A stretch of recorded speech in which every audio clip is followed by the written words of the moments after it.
The scream wasn't hers. It came from somewhere deep inside the house, raw, violent, animal-like, and it ripped through the morning silence before Eleanor Reeves even understood she had heard it. Her coffee cup slipped from her fingers, smashing onto the kitchen tile in an explosion of ceramic and hot liquid that splattered across her bare feet. She froze. The scream stopped, and the house went dead quiet. Eleanor's heart hammered inside her chest. At 67, she thought she already knew every kind of grief, every kind of silence, every kind of ghost a big old Texas house could hold. But this wasn't memory. This wasn't Harold haunting her from the grave. This was something alive, something in the house that shouldn't be there. She grabbed the counter for balance as she tried to steady her breath. The morning sun slanted through the window, bright and warm and oblivious to the terror crackling in her veins. She listened. Nothing. No footsteps. No breathing. Just the hum of the old refrigerator and the distant rustle of the dry Texas wind brushing against the walls. Then another sound, this one soft, slow, deliberate. A door opening. Her blood went cold. She knew exactly which door it was. The one at the end of the hallway. The one that had been locked for 4 years. The one that belonged to Harold. The one she swore she would never open again, even if the house burned down around her. Eleanor's mouth went dry. She took one hesitant step toward the hallway, then another, each one echoing louder than the last. The air grew colder the closer she got, like the house itself was holding its breath. Then she saw it. The office door, wide open, blackness spilling into the hallway like ink. Her legs nearly gave out as she pressed a trembling hand to her chest. "No," she whispered. "No, no!" A shape moved inside the room. Eleanor stumbled backward until a voice drifted out of the shadows. "Mrs. Reeves?" she gasped. Not because she didn't recognize the voice, but because she did. Michael Sanders stepped into the doorway, wiping sweat from his forehead with the back of his hand. The morning light caught the freckles across his nose, the strong jawline dusted with stubble, the tired kindness in eyes far too gentle for a world this cruel. He shouldn't have been here. Not inside that room. Not with that door open. Not with her heart racing this way. "Mrs. Reeves," he said again, softer this time, cautious like approaching a frightened animal. "I'm sorry. I heard something fall. Thought maybe you were hurt." She couldn't speak. The room behind him was too dark, too full of Harold's presence, too dangerous. Michael took a step toward her. "Are you okay?" His voice wrapped around her like warm hands on frozen skin. No one had asked her that, truly asked her that, in years. She swallowed hard. "You opened the door."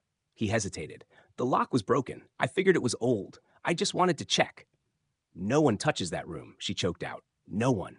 He nodded slowly, eyes softening with something like understanding, something like guilt. "I'm sorry. I didn't know it meant that much." She dragged her hand along the wall to steady herself, breath shaky, eyes never leaving him. Michael, 32. Too young, too kind, and too close. He lifted a hand, just slightly, just enough to show intention. "Let me help you sit down." "No," she whispered, though her knees were buckling. "No, I'm fine. She didn't finish, because another sound cut her off, the crunch of gravel outside, a car door slamming shut. Eleanor felt the blood drain from her face. "No, not now." Michael turned toward the window. A black SUV gleamed in the driveway like a predator. He frowned. "Someone you know?" "Yes." Someone she feared more than she feared the open door. More than the past hiding behind it. Her son. Mark Reeves strode toward the house with that familiar, purposeful anger, the kind that didn't need a reason, only a target. Eleanor's stomach twisted. Michael stepped instinctively closer to her, not touching, but present, solid, like a shield she didn't ask for but desperately needed. Too late. The front door flew open. "Mom?" Mark's voice boomed through the entryway like a command, not a greeting. "Why didn't you pick up the damn phone? I've been calling all morning." Eleanor flinched. Michael straightened. Mark entered the hallway and stopped the moment he saw Michael standing near her, and the open office door behind him. "What the hell?" Mark barked. "Why is he in Dad's office?" Michael spoke calmly. "Sir, I didn't mean any." Mark cut him off. "I wasn't talking to you." He stepped closer to Eleanor. "Mom, did he force his way in? Did he break something? What did he do?" The accusation cracked through the air like a whip. Eleanor tried to speak, but Mark wasn't listening. His eyes flicked between her shaking hands, Michael's proximity, and the open door. and everything he assumed about older women and younger men twisted into a single disgusted look. "You've got to be kidding me," he said with a bitter laugh. "Mom, what is going on here?" "Mark," she pleaded, but he was already pulling out his phone. "I'm calling Vanessa. She needs to see this. Both of us need to talk to the lawyer before." "Stop," Eleanor snapped, louder than she meant to.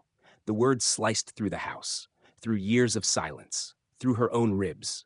Mark stared at her, stunned. Michael's jaw clenched. The shadows from Harold's office stretched across the floor like dark fingers.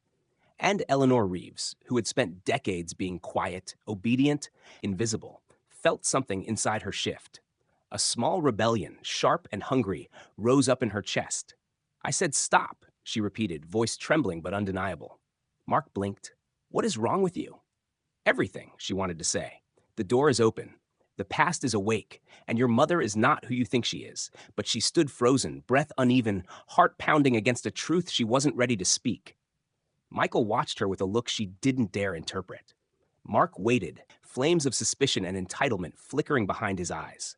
And the old office, Harold's room, gaped open behind them, all like a monster that had finally been set loose. Something had awakened in the Reeves house, and none of them, not Eleanor, not Michael, not Mark, understood just how much that open door would destroy. But they would. Soon. Very soon. Mark didn't move for several seconds after Eleanor's outburst. He stood there in the hallway with his jaw half open, like someone had slapped him in the face with a truth he didn't believe existed. His phone was still raised in his hand, frozen mid-call, until he slowly lowered it. "Mom," he said, voice softer but edged with steel, "you're shaking."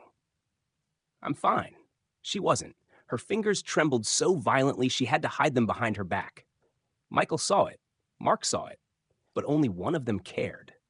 Eleanor turned away, desperate to collect herself, but Mark followed her into the kitchen like a storm cloud that refused to move. "You're not fine." His voice tightened. "What happened? Why the hell was he in Dad's office?" Michael stayed in the hallway, giving her space. No, giving Mark space. The two men were a full generation apart, but stood like predators of different species, both trying to determine whether the other was dangerous. Eleanor felt the tension between them like static in the air. One spark would set off an explosion. "It was just a mistake," she said. "Let it go." Mark scoffed. "Right. A mistake. A locked door just magically opened itself after 4 years, and this guy just walked right in?" Michael's voice drifted in, calm but firm. "The lock was broken. I didn't force anything." Mark shot him a glare. "I wasn't talking to you." Eleanor stepped between them, though she wasn't sure who she was protecting. "Enough. Both of you." "Oh, I'm not the one who needs to stop," Mark muttered, folding his arms. "Mom, you barely let us touch Dad's things. You didn't even want us to clean out his clothes after he died, but now some handyman gets full access to the house?" "That's not what happened," she said, but her voice cracked on the last word. Michael noticed. Mark noticed too, but only one looked concerned. Mark tilted his head, studying her. "What else is going on? Because you look scared." She didn't answer, and silence from Eleanor was always a confession. Mark's tone darkened.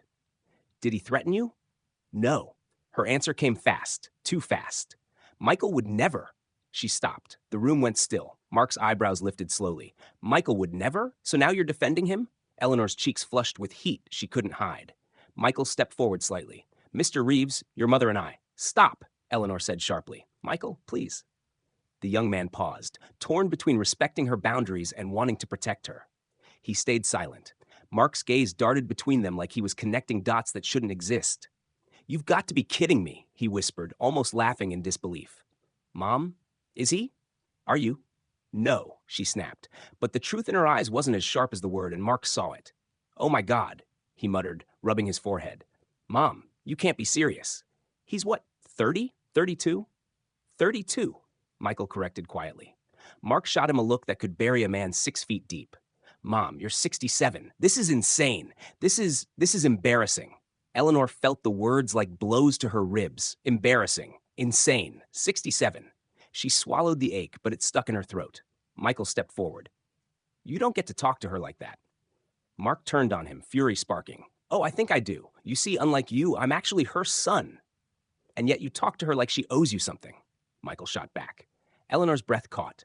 Mark moved toward Michael, closing the distance dangerously fast. Say that again. I said, Michael repeated, voice steady, you talk to her like she owes you something. The two men locked eyes. Age versus youth, blood versus loyalty, arrogance versus quiet resolve. Eleanor felt like she was watching two storms collide. Stop, she said again, but neither heard her. Mark jabbed a finger toward Michael's chest. You're fired. Get out of this house, now. You don't decide that, Michael said. I'm her son. I decide everything. Michael didn't flinch. Not anymore. Eleanor sucked in a breath. Michael? Mark barked a laugh. Not anymore? You think you have some kind of say here? You think you matter? Mom, he's manipulating you.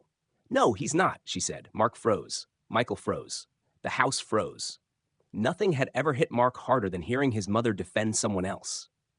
He exhaled slowly, like air leaking from a tire. You really believe that? She hesitated.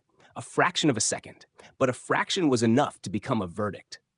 Mark stepped back from her like she had slapped him. I can't believe this. He shoved his hands into his pockets, pacing the kitchen like a trapped animal. Vanessa needs to know. We need to talk to the estate lawyer. If Dad's office was accessed, God knows what documents are in there. Documents? Eleanor whispered. What documents? The tremor in her voice was small. But Mark heard it. He turned slowly. Oh, he said, eyes widening. So you do know something. Everything inside her clenched. I don't, she said. But Mark's expression changed. Suspicion turned to certainty. Certainty turned to fear. Mom, he said slowly, why didn't Dad want anyone in that room? Eleanor's breath left her body like someone had punched her. Michael glanced at her, noticing something Mark didn't. Pain. Deep, old, familiar pain. Mark waited. She couldn't answer. Not yet. Maybe not ever. Before anything else could be said, Mark's phone buzzed. Vanessa. He answered immediately. Vanessa? You won't believe what's happening. Mom? Eleanor grabbed the phone from his hand so abruptly that Mark actually gasped. Vanessa, Eleanor said, voice trembling but fierce. Don't come here. Not today. Her daughter's voice crackled through the speaker. Mom? What's going on? Nothing you need to worry about, Eleanor whispered. That's exactly what worries me. Vanessa. But the line went dead. Mark stared at her like he didn't recognize her. You just hung up on your own daughter. Eleanor handed the phone back, shaking slightly. She doesn't need to get involved. Oh, she's already involved, Mark said. And so is the lawyer. Lawyer? Michael echoed. Mark ignored him. He leaned in close to Eleanor, voice low, cold, familiar in the worst way. Whatever is going on here, whatever he is to you, whatever secrets are hiding in that office, it's all going to come out. You know that, right? Eleanor didn't respond. Because he was right. Michael stepped beside her, not touching her, but standing close enough that Mark noticed and hated every inch of it. Mark grabbed his keys from the counter. I'll be back tonight, he said. And you better be ready to talk. He left without another word. The house shook with the slam of the door. And then there were two. Eleanor pressed her hands to her face. God, what have I done? You've done nothing wrong, Michael said quietly. She let out a breath that sounded almost like a sob. You don't understand. That room, that door. Harold, it's all tangled. Michael moved closer. Then tell me. Help me understand. She lifted her eyes to him. There it was again. That softness she feared more than anything, because it made her feel alive. Michael, she whispered, that office wasn't just my husband's. It was where he kept things I never wanted to see again, things I prayed would stay buried. And then, almost afraid to breathe, she added, so if the lock was broken, it wasn't from today. Michael felt the weight of her words. How long? He asked. Eleanor closed her eyes. A very long time, she whispered. Long before Harold died. Her hands trembled. And I think someone else has already been in that room. Michael's voice went low, protective. Who? She opened her eyes, and the terror in them was unmistakable. My husband. The house felt colder after Mark left. Not just quiet. Cold, like someone had opened a window to a winter that didn't belong in Texas. Eleanor stood in the hallway, staring at the open office door, the darkness inside stretching toward her like a memory she had spent decades outrunning. Michael watched her from a distance, unsure if stepping closer would comfort her or shatter her entirely. You don't have to go in, he said gently. She didn't answer. The silence between them pulsed with the weight of everything that had been said and everything she still couldn't say. After a long moment, Eleanor inhaled slowly, a tremor running through her chest. If I don't go in now, I never will. Michael nodded once. Then I'm going with you. She shook her head. No, this is mine. This room, it belonged to a part of my life I wish I could erase. But you're not alone anymore. The words lingered. Dangerous. Kind. Bordering on forbidden. Eleanor didn't trust herself to reply, so she turned toward the office. The door creaked softly when she pushed it farther open, as if protesting, as if it remembered Harold Reeves better than she did. The smell hit her first. Old paper, stale whiskey, dust, and something metallic underneath it all. Something like rust. Something like blood memory. Michael followed her inside anyway, despite her protest. He stopped just behind her shoulder, close enough that she could feel his presence, but far enough not to touch her. She took comfort in that distance more than she wanted to admit. The room looked exactly as Harold had left it, a massive oak desk. A leather chair cracked with age, stacks of old invoices he never let her throw away, tax records he guarded like treasure, and the whiskey bottle on the corner, still half full, like he might walk in any moment, pour a glass, and start arguing about bills or their children or her unreasonable expectations. Eleanor's throat tightened. 4 years, and the room still smelled like him. Michael scanned the space quietly. You said someone forced the lock before. When? She wrapped her arms around herself. Years ago, long before Harold died. I thought it was Mark or Vanessa. They were teenagers, curious, rebellious. Michael shot her a look. You don't believe that? No. Her voice cracked softly. Not anymore. Michael crouched beside the doorframe, inspecting the metal. He traced a finger along the damaged lock. This wasn't forced recently, that's for sure. But this isn't teenage-level damage. Eleanor's heart thudded. What do you mean? This is from something strong, heavy, a crowbar or hammer. Someone really wanted inside. Her breath shivered. Harold. Michael stood slowly. Why would he break into his own office? She stared at the room, at the tidy chaos, at the heavy furniture and sterile order Harold had lived inside. He didn't trust locks. Not on this room. Not on his secrets. Michael's expression hardened. What kind of secrets? She turned away from him, eyes drifting across the shelves until they landed on a small metal box tucked behind a stack of dusty folders. A box she had prayed she'd never see again. Her pulse pounded in her ears. No, she whispered, not that. Michael followed her gaze. What's inside? She closed her eyes, almost shaking. Letters, documents, things Harold never meant anyone to see. Your letters? Michael asked softly. Her eyes snapped open. How do you? I saw your reaction, he said, and Mark's, and the way you looked at this room. His voice dipped. This place hurt you. Eleanor felt something inside her splinter. Harold used this room to keep control, not just over me, over the kids, over everything. He kept every check I ever wrote, every appointment I missed, every apology letter, every message from friends he didn't like. He archived me like I was evidence. Michael clenched his jaw. Christ. He said a family needs structure. She laughed, but it broke halfway through. It sounded noble until I realized structure meant silence. Michael stepped closer. You don't have to go through this alone. Her voice was barely a whisper. I already did, for 40 years. The confession hung in the air, raw and bleeding. Michael reached out slowly, not touching her, just offering his hand like a lifeline she could choose or refuse. Then let me be here now. Eleanor stared at his hand, at the warmth, at the possibility, at the danger. She didn't take it, but she didn't walk away either. Instead, she moved to the metal box. Her fingers hesitated, trembling violently as she brushed away the dust. The latch clicked open with a sound far too loud in the small room. Inside were stacks of envelopes. Some opened, some sealed, some torn at the edges like someone had ripped them open in anger. Eleanor's breath caught in her throat. Oh, God! Michael leaned in. What are they? She picked up the top letter. Her name was written on the front, her handwriting from decades ago. She gripped the paper so hard it crumpled in her fist. I wrote this when Mark was 10, she whispered. I never sent it. Harold must have found it and kept it. What does it say? She opened it with trembling fingers. The ink was faded but legible. I'm lonely. I don't know how to stay married to a man who barely sees me. I don't know how to raise the children alone while pretending we're fine. I don't know how to keep breathing in a house this quiet. Michael exhaled sharply. Eleanor. She dropped the letter like it burned her. There are dozens of them. He picked up another envelope, frowning at the date. This one's from 5 years ago. Eleanor's stomach twisted. I didn't write anything 5 years ago. Michael opened it. Inside wasn't a letter. It was a printed email to a divorce attorney, never sent. Eleanor pressed a hand to her mouth. Harold printed this. He printed my drafts. Michael's eyes darkened. He was reading your emails.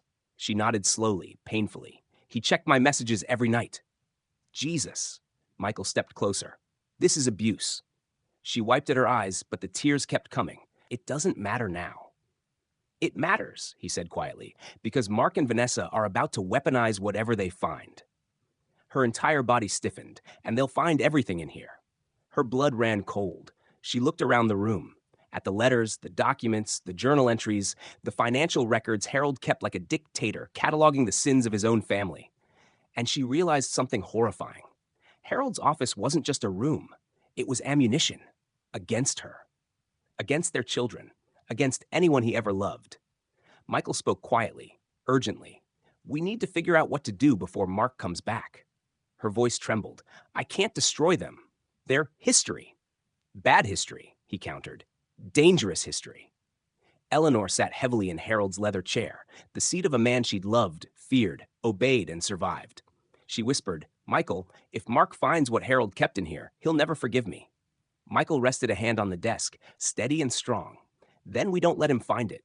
She looked up at him. Are you saying we hide it? No. A beat passed. Something darker entered his voice. I'm saying we protect you, whatever that takes. For the first time in years, Eleanor felt something she didn't dare name. Hope? Fear? Both? But before she could respond, both she and Michael froze. A soft creak echoed from the hallway. Footsteps. Slow. Careful. Too familiar. Michael's eyes widened. Eleanor's heart stopped. Michael, she whispered. Mark said he wouldn't return until tonight. Michael's voice dropped to a whisper. That's not Mark. And the shadow moving past the doorframe was unmistakably female. The shadow lingered outside the office door for a full second before stepping into view. Vanessa Reeves. 38, polished, sharp, wearing a tailored navy blazer over jeans that probably cost more than Eleanor's first car. Her hair was pinned tight, her expression tighter, and her eyes, cold, calculating, were fixed directly on her mother. Mom, she said, voice smooth but razor-edged, I flew 3 states to get here. You hung up on me, and now I walk in to find. Her gaze shifted to Michael. Him. Eleanor's knees weakened. Michael stood straighter, ready for battle. Vanessa's eyes swept the room like a scanner, taking in every detail. Open drawers, scattered letters, the metal box on the desk, the dust still settling like disturbed history. Oh my God, she whispered. You opened Dad's office. Eleanor swallowed hard. Vanessa, it wasn't. Vanessa cut her off with a small, cruel smile. You didn't what? Break into your own dead husband's room? Let some handyman rummage through private documents? Lose your mind? Michael stepped forward. Hey, Vanessa's head snapped toward him like a striking cobra. Don't you speak. I don't know who you are, but you're done here. Michael didn't back down. This is Eleanor's home, not yours. Vanessa laughed softly, dangerously. Oh, sweetheart, everything in this house is mine. Mark and I will decide what happens next. She turned to Eleanor, voice dripping with accusation. Why is he here? Why is he in Dad's office? Eleanor forced her trembling hands to rest on the desk. He was helping me, that's all. Vanessa's brows lifted. Helping? Mom, he's half your age. Michael's jaw flexed. Eleanor's voice cracked. Vanessa? No, Vanessa snapped. You don't get to explain. Not after what I just saw. She marched deeper into the office, heels clicking sharply against the floor. She grabbed one of the scattered envelopes and ripped it open before Eleanor could stop her. Her eyes scanned the letter, then froze, then narrowed into something crueler, darker. Mom, she said quietly, you wrote this? Eleanor flinched. It was a long time ago. Vanessa read aloud mockingly, I feel trapped. I don't know how to keep pretending Harold and I are happy. She dropped the letter like trash. Wow, she said, smiling coldly. Well, that explains a lot. Michael snapped. She wrote that because she was hurting. Vanessa ignored him completely. Mom, how long did you plan to hide this from us? Eleanor's voice trembled. I didn't plan anything. Yes, you did, Vanessa said. You were going to divorce Dad. You were going to blow up this family. No, Eleanor whispered, shaking her head. I never. Oh, please, Vanessa spat. Don't lie. Not now. Michael's eyes darkened. You need to stop talking to her like this. Vanessa turned on him again. Who the hell do you think you are? Someone who actually cares about her. The room stilled. Vanessa's expression changed, slowly, chillingly, like she'd just uncovered a secret she'd been hunting. "Oh," she breathed. "Oh, I see." Her eyes cut to Eleanor. "Mom, is he your lover?" Eleanor's breath caught. "Vanessa, don't." "Is he?" Vanessa repeated. Michael stepped in front of Eleanor, blocking Vanessa's line of sight. "Back off." Vanessa's lips curled. "So there is something." Eleanor's voice broke. "Stop it." "Why?" Vanessa asked. "You think I'm judging you? I'm not. I'm concerned." She leaned forward, eyes glittering. "Because if you're sleeping with the handyman, Mom, Mark and I need to talk to the estate attorney immediately." Michael's fists clenched. "You're twisting everything." "No," Vanessa said, stepping toward him. "I'm protecting what's ours." "What's yours?" Michael's voice rose. "This is her house." Vanessa laughed, a cold, humorless sound. "Actually, it's not. Not if she's declared mentally compromised." Eleanor gasped. "Vanessa, don't you dare." "Oh, I dare," Vanessa snapped. "Because you've clearly lost control. You're letting a stranger manipulate you. You're hiding secrets. You opened Dad's office, and you've been writing letters about divorcing him?" Eleanor steadied her breath. "I didn't write all of them." Vanessa's head jerked. "What?" Michael stepped forward. "We found letters Eleanor wrote decades ago, but we also found emails printed out from 5 years ago. Emails she never sent." Vanessa froze. "Printed emails?" Eleanor nodded shakily. "Your father read my messages." Vanessa's face paled. "He monitored you?" she whispered. Eleanor nodded again, each movement heavy with pain. Vanessa stepped back, almost tripping over a loose floorboard. No, Dad wasn't. "He was," Eleanor whispered. "He did." Something cracked in Vanessa's expression. Fear, denial, something deeper. She grabbed the metal box and flipped through the contents rapidly. Birth certificates, check stubs, appointment logs, phone records, old letters from neighbors, notes written in Harold's handwriting about all three of them. Vanessa's breath hitched. "He kept everything." Eleanor lowered her gaze. "Yes." Vanessa's voice thinned. "Why?" Michael answered before Eleanor could. "Control."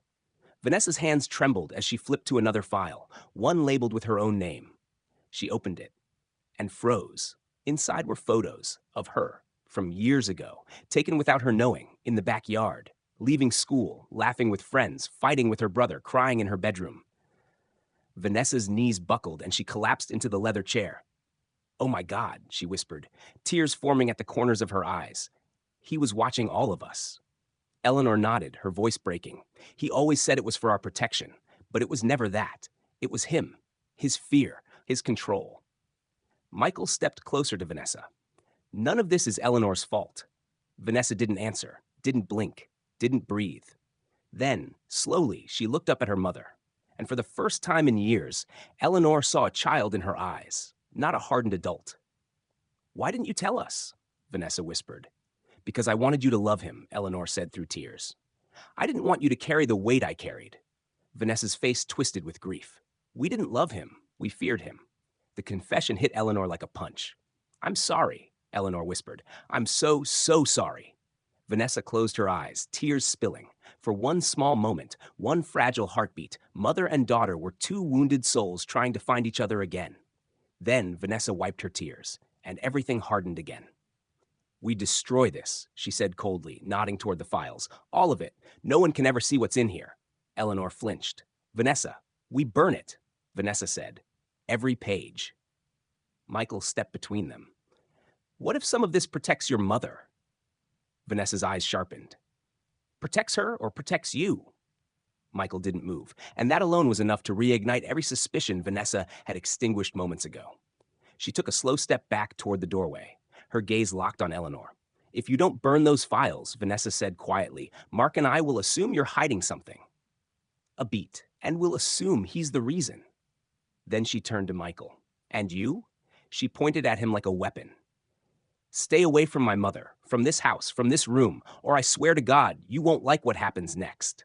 She walked out of the office without looking back. The front door slammed a moment later. Michael exhaled shakily. "She's dangerous." Eleanor nodded slowly. "No." Her voice trembled. "She's desperate." Michael stepped closer. "What are we going to do about the files?" Eleanor stared at the metal box, at the secrets, the shame, the evidence, at the ghosts. Then she lifted her eyes to Michael, her voice barely a whisper. Michael, if I destroy these, she swallowed, my children will never know the truth. Michael stepped closer. And if you keep them? He asked softly. Her breath trembled. They might never forgive me. And somewhere in the silent house, a floorboard creaked, as if someone else was still listening. The sun was setting when Mark's SUV rolled back into the driveway, the engine roaring like an animal ready to tear into whatever stood in its path. Eleanor heard the sound before she even looked out the window. Heavy, impatient, angry. Michael and Eleanor had spent the last 2 hours in Harold's office in a silence thick enough to choke on. The files still lay open across the desk, the metal box in the corner humming with the weight of everything they now knew. Vanessa hadn't returned, but the voicemail she left Mark had. And Mark was not walking into this house empty-handed. The front door slammed hard enough to rattle the windows. "Mom," he shouted. "Where are you?" Eleanor whispered. "God, not like this." Michael moved closer. "I'll handle him." "No," she said quickly. "If you confront him, he'll explode. He's already halfway there." And then Mark appeared in the office doorway, breathing hard, eyes blazing, a thick folder clenched in his hand so tightly the veins in his arm bulged. He stopped cold when he saw Michael standing next to Eleanor. "Oh," he said, voice dripping acid. "Perfect. Exactly what I expected." Michael didn't back down. "Before you start, shut your mouth," Mark snapped, stepping into the room. "This is family business." Eleanor rose from Harold's chair. "Mark, please." "No," he said sharply. "Not this time. I'm done being polite. I'm done trying to be patient while you—" His glare shot to Michael. "Play house with the handyman." Michael's fists tightened. "You don't know anything about—" "I said shut up!" Mark roared. The house went dead silent. Eleanor flinched. Michael didn't. Mark shoved the folder onto the desk, papers spilling out like scattered accusations. "Read it," he ordered. Eleanor hesitated. "What is this?" Mark pointed at the documents. "Dad's financial records. The ones he kept in his safe. The ones you didn't think we knew about." Michael raised an eyebrow. "And what do they prove?" Mark's eyes burned. "They prove Mom's been lying to us for years." Eleanor felt the blood drain from her face. "Mark, that's not true." "Isn't it?" he snarled. "Because Vanessa called me bawling, saying Dad kept secret logs, letters, emails, records of everything you did. And guess what? He kept logs on US too." Michael stepped forward. "And that isn't her fault." "Shut up," Mark spat. "You don't belong in this house." Eleanor reached out. "Mark, listen." "No." Mark slammed his hand onto the desk, sending papers flying. "You hid things from us. You let us think Dad was fine. You let us think you were fine." "I tried to protect you," she whispered. "Both of you."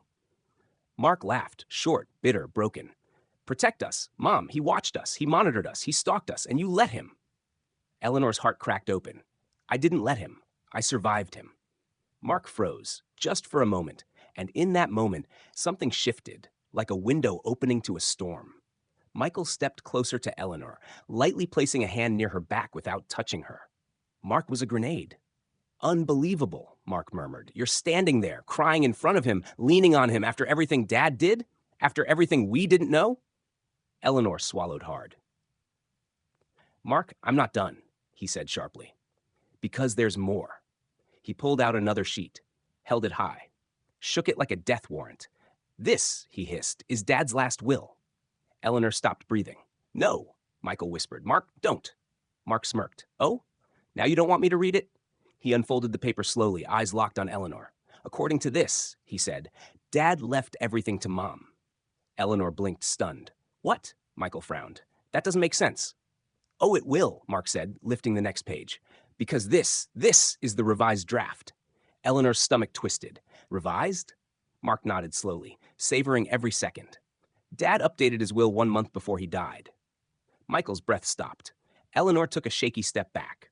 Mark read, "Should any romantic or inappropriate relationship be discovered between my wife, Eleanor Reeves, and any individual significantly younger, the inheritance shall be immediately transferred to my children, Mark and Vanessa Reeves." The room froze. Eleanor felt the walls tilt. He wrote that about me? He thought I would?" Mark cut her off with a grim nod. "He knew. Somehow, he knew." Michael snapped. "That's insane. They didn't even know each other then." Mark shrugged. "Dad was paranoid. He suspected everything. And maybe he had a reason." He stared at Michael. A long, violent stare. "You," Mark whispered. You're the reason everything's happening. You're the reason Mom opened that room. You're the reason we're in this mess. Michael stepped forward. I came here to fix a porch, not destroy a family. Really? Mark sneered. Because it looks like you're trying to screw your way into an inheritance. Eleanor gasped. Mark? Michael's voice hardened. Say that again. Oh, I'll say it, Mark said, stepping nose to nose with him. You think I don't see what's going on? You think I don't see the way you stand next to her? The way she looks at you? My father saw this coming years ago. My father was right. Michael's fists curled. Your father was a tyrant, and that did it. Mark lunged. Michael pushed Eleanor aside just as Mark swung a fist. The two men crashed into Harold's desk, sending papers and letters flying through the air. Eleanor screamed as the men grappled, Mark shoving Michael against the bookcase, Michael grabbing Mark's arm to stop another punch. Stop! Eleanor cried. Please stop! Mark shoved Michael again. You don't belong here. Michael threw him off. She doesn't need your permission. She's my mother. Mark roared. And she deserves better than you. Michael shot back. Mark froze mid-swing. Eleanor gasped. Michael realized too late what he'd said. Mark's voice dropped to a deadly whisper. What did you just say? Eleanor stepped between them, shaking. Enough! Enough! Mark didn't move. His breath was ragged. His eyes were murder. You know what? He said quietly. I'm calling the lawyer tonight. Vanessa, too. If Dad's fears were true, if Mom is unstable, we can take control of the estate. Unstable? Eleanor echoed, voice cracking. Mark nodded slowly, coldly, almost triumphantly. Yes, and him. He pointed at Michael. I'm filing a restraining order. Michael's jaw dropped. What? And tomorrow, Mark said, I'm calling Adult Protective Services. Eleanor staggered backward. Mark, how could you? Because you're not thinking clearly, he said. And he's manipulating you, and I won't let that happen. Mark, please, Eleanor begged. I'm your mother. But Mark didn't soften, not even an inch. You stop seeing him, Mark said, or you lose everything. Michael inhaled sharply. You can't do that. Mark smirked. Watch me. He stormed out of the room. Eleanor collapsed into the leather chair, shaking violently. Michael knelt beside her. Eleanor, I'm so sorry. She stared blankly at the doorway. He thinks I'm crazy, she whispered. Her voice shattered. So does Vanessa. Michael's hand hovered near her trembling fingers. You're not. You're stronger than both of them. She shook her head slowly, eyes filling with tears. No, she whispered. They aren't afraid of losing the house. They're afraid of losing control. Michael leaned closer. Then fight back. Don't let them decide your life. Eleanor lifted her tear-streaked face to him. And then something shifted. A spark. A rebellion. A woman waking up. Michael, she whispered, help me. His voice softened. Anything. She reached for the metal box. We're going to show them the truth, she said. Her voice steady this time, her spine straight, her fear replaced with something sharper. Michael nodded. Then we start tonight. But neither of them knew. Mark had been standing just outside the door, listening and recording. Mark didn't slam the front door this time. He didn't shout. He didn't threaten. He didn't curse Michael or accuse Eleanor. No, Mark Reeves walked back into the house with a silence so sharp it could slice bone. Eleanor felt it first, like a cold hand pressed against the back of her neck. She straightened in Harold's chair, her breath catching. Michael sensed it too. He's back. Eleanor whispered, he's too quiet. Quiet was always the most dangerous version of Mark. The hallway light flickered as his shadow stretched toward the office door, slow, deliberate, controlled. When he finally appeared in the doorway, his expression was unreadable. Not angry, not panicked, controlled, calculated. He held his phone loosely at his side, like it wasn't the most dangerous object in the house. Mom, he said softly, we need to talk. Michael stepped forward. What do you want now? Mark raised one finger without looking at him. Not you. Michael stopped. Mark stepped into the office. Mom, only you. Eleanor rose slowly from the chair. Her legs wobbled. Michael instinctively reached out, but she held up a hand. Don't.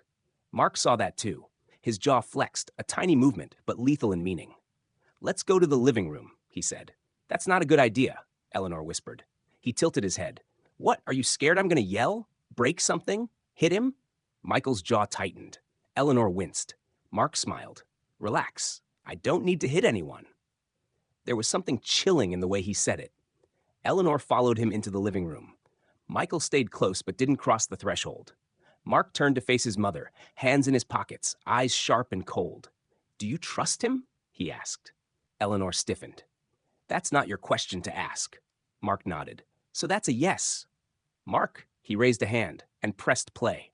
A recording crackled through the phone speaker, her voice shaking desperate. Michael, help me. Anything. We're going to show them the truth. We start tonight.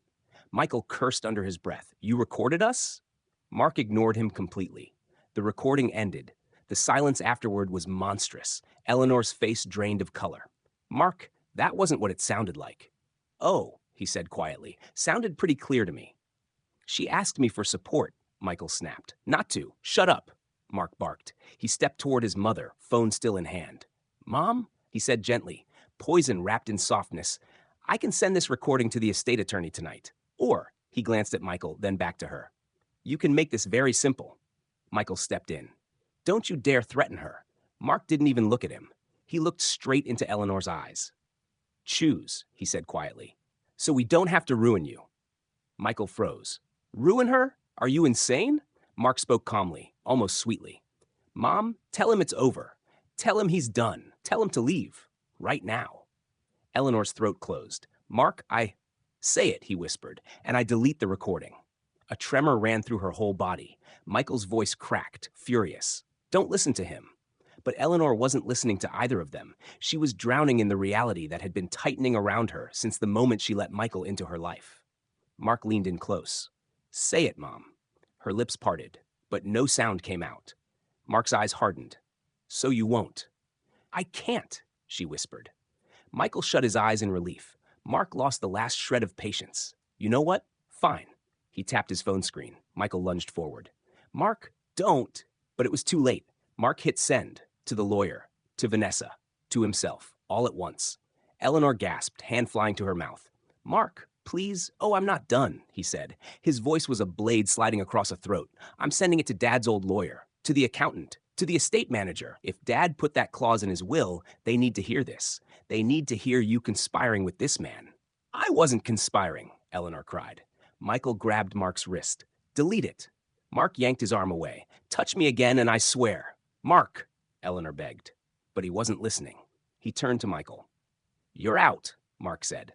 And if you don't get out willingly, I'll make sure you get escorted out by the sheriff. Michael stepped closer. I'm not leaving her alone with you. Mark laughed. You think I'm dangerous? Really?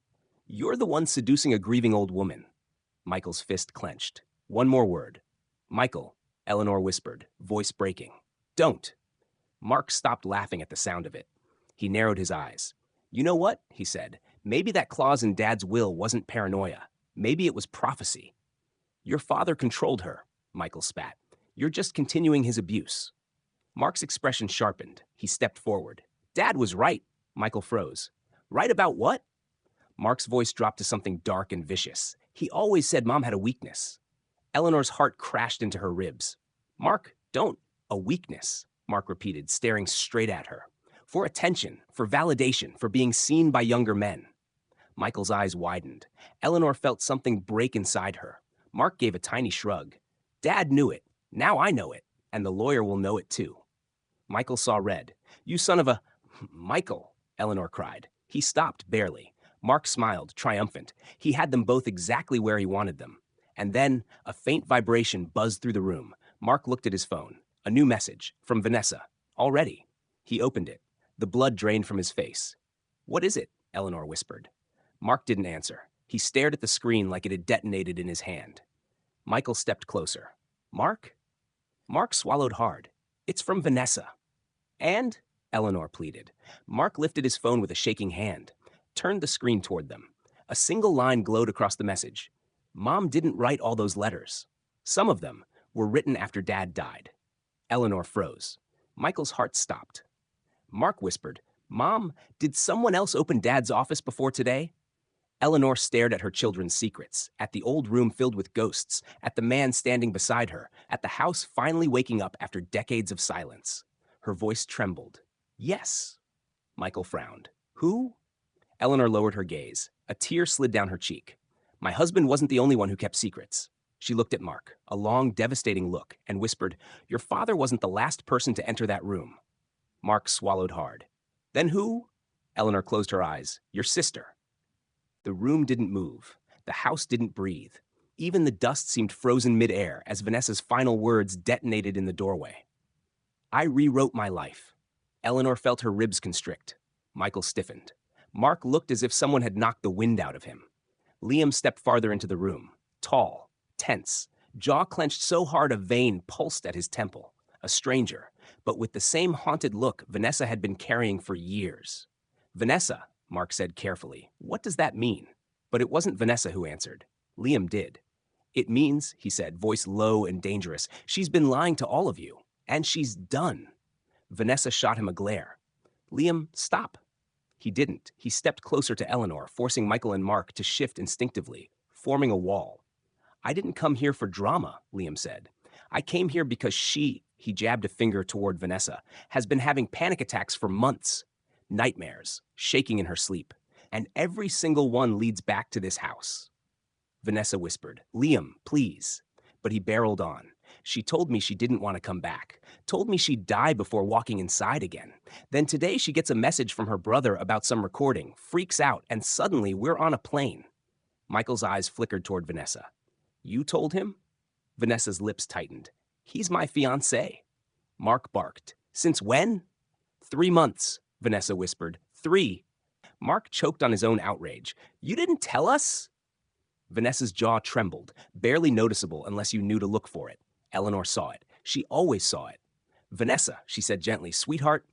But Vanessa stepped back as if the word burned her. No, she whispered. Don't call me that. Not right now. Liam's voice hardened. She didn't tell you because you don't listen to her. None of you do. Mark bristled. Watch your mouth. No, Liam shot back. You watch hers. Because every time I asked her why she's terrified of her own family, she froze. Every time I asked her about her father, she shut down. And today, he gestured around the room. This is the nightmare she's been running from. Vanessa looked down, breath shaking. Michael spoke first. Vanessa, your mom told us some of what Harold did. Did she? Vanessa's eyes lifted. Or what she thinks she knows. Eleanor flinched. Vanessa turned to her mother. Mom, you never saw the worst of it. Eleanor's knees nearly gave out. Michael whispered, What do you mean? Vanessa looked at the metal box, the files, the letters, all the ghosts. You want the truth? She said softly, voice cracking. No more rewriting, no more hiding, no more covering up what he did. Here it is. She stepped fully into the room. Her eyes were dark, glossy, fierce. A hurricane finally making landfall. When I was 17, she said, Dad didn't just check my computer. He didn't just read my diary. He didn't just shame me for grades or friends or clothes. She swallowed hard. He threatened me. Eleanor covered her mouth. Oh, God. Michael went still. Mark's face drained of color. Liam stepped behind Vanessa, hands on her shoulders, anchoring her. Vanessa continued, her words shaking loose years of silence. He told me that if I ever disobeyed him again, he'd send me away. Somewhere for troubled girls. Somewhere no one could find me. Somewhere I couldn't embarrass him. Eleanor's breath broke into pieces. Vanessa, why didn't you tell me? Because he said you agreed. The world stopped. What? Eleanor whispered. No, I never. He made me believe it, Vanessa said. For years, I thought you wanted me gone, that I was a disappointment, a problem to hide. Mark staggered back, whispering, Jesus. Michael's eyes filled with fire. That bastard. Vanessa pressed on, shaking harder now. After he died, I couldn't stand the thought of people finding out how much he controlled us. I didn't want anyone to think we were weak. I didn't want the pity. She pointed at the metal box. So I rewrote everything I could. Letters, notes, dates, evidence, anything that made us look broken. Eleanor whispered, Oh, sweetheart. Vanessa wasn't done. And then I met Liam. His hand tightened on her shoulder. He saw right through me. He told me I needed to stop pretending. And for the first time, she met Eleanor's eyes. Someone asked me if I was okay, and actually meant it. Eleanor burst into tears. Mark wiped at his face with the back of his sleeve, pretending it was sweat. Vanessa's voice softened to something fragile. I asked him not to come here, but he said I needed to face all of you. And Mom, when you hung up on me earlier, I panicked. I thought, her voice cracked, I thought history was repeating itself. Eleanor reached for her daughter. This time, Vanessa didn't pull away. She stepped into her mother's arms. For a moment, they clung to each other like it had been years since they'd touched, because it had been. Mark looked away, jaw trembling. Michael exhaled slowly, shoulders loosening, but Liam's voice cut back in, grim, certain, protective. This isn't over. Vanessa pulled back from Eleanor. Liam, no, he said. You all need to hear this. He turned to Mark. To you especially. Mark stiffened. What now? Liam stepped closer, so close Mark had to lift his chin to hold his ground. You threatened to take control of your mother's life, Liam said quietly. You threatened to call APS, to get a restraining order, to ruin her reputation. Mark opened his mouth, but Liam cut him off. So listen carefully. His voice dropped to a deadly tone. If you try to use the law against your mother again, he gestured to Vanessa, I will use the law to expose everything your father did. Mark froze. Liam's eyes were steel. And trust me, Mark, the courts will side with the victims. Mark swallowed hard. Vanessa isn't the only one who suffered, Liam said softly. You did too. You just haven't admitted it yet. Mark's breath hitched.